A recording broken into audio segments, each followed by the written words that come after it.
Hi guys, this is topic 6 and I'm going to talk about another hot topic, Pokemon Go. It's so popular, especially now it's in Malaysia, it's even crazier. My friends are freaking out on Facebook on how they can now play their childhood dream. Good for you guys. However, I'm not playing it because first of all, I never had an interest in Pokemon growing up. And secondly, I don't think I will have the time to do so. So basically, I'll base on what I say on the things that I've already heard of. And this video, what's it about, is about my opinions on Pokemon Go. So let's begin.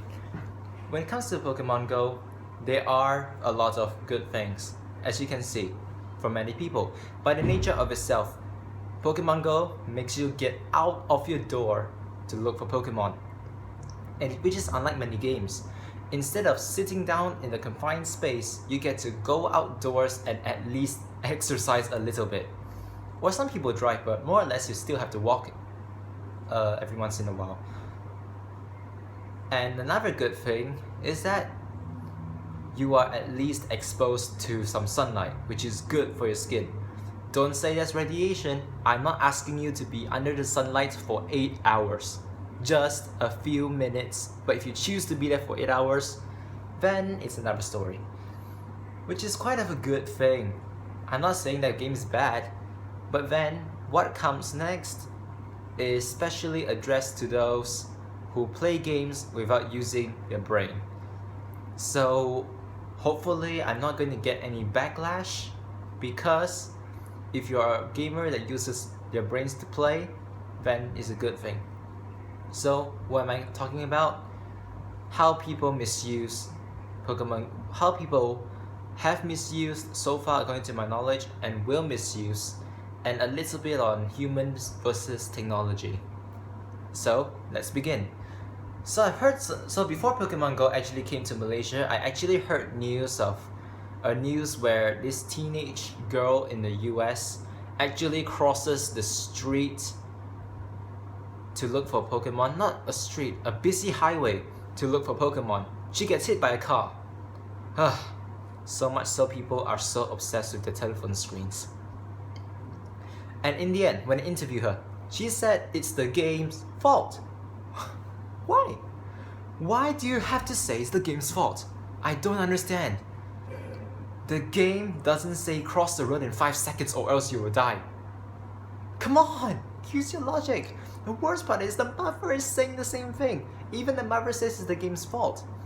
I can tell you, these two people need to go into their brains and clean up the mess.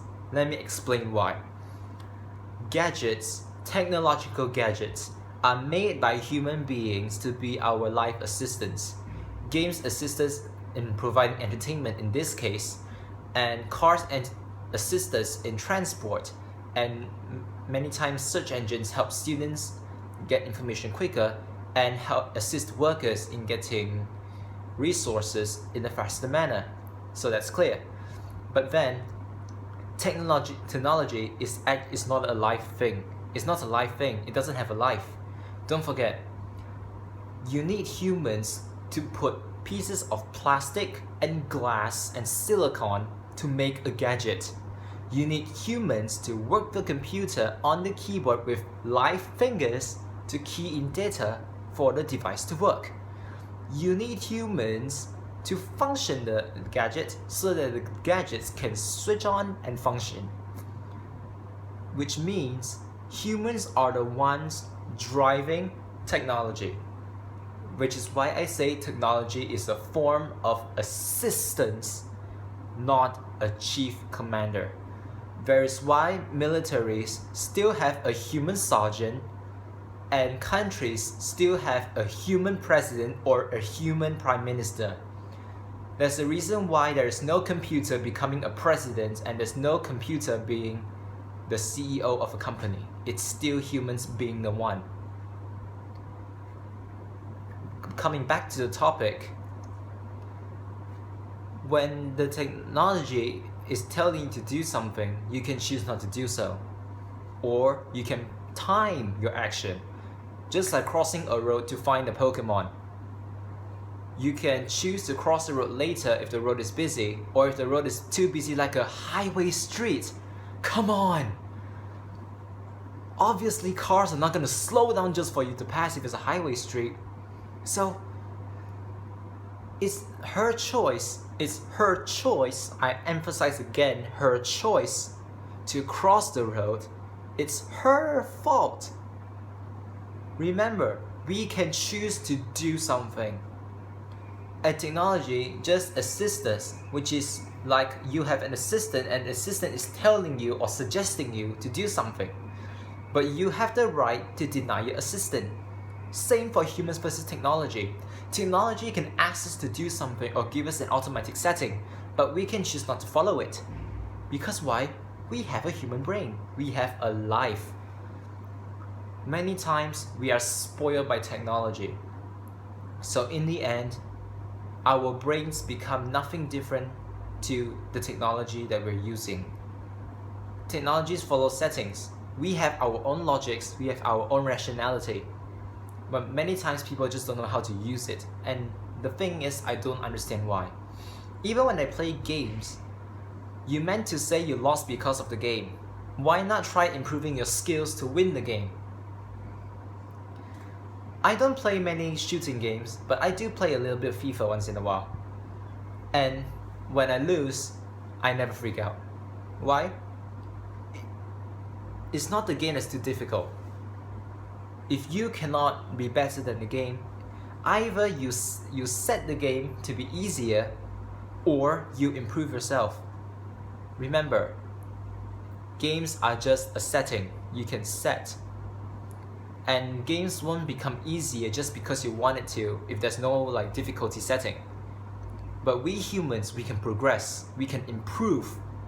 Which is why I say, many in technology, it's not a technology's fault. If technology fails, it's because of the technicians, technicians, who did not maintain it well.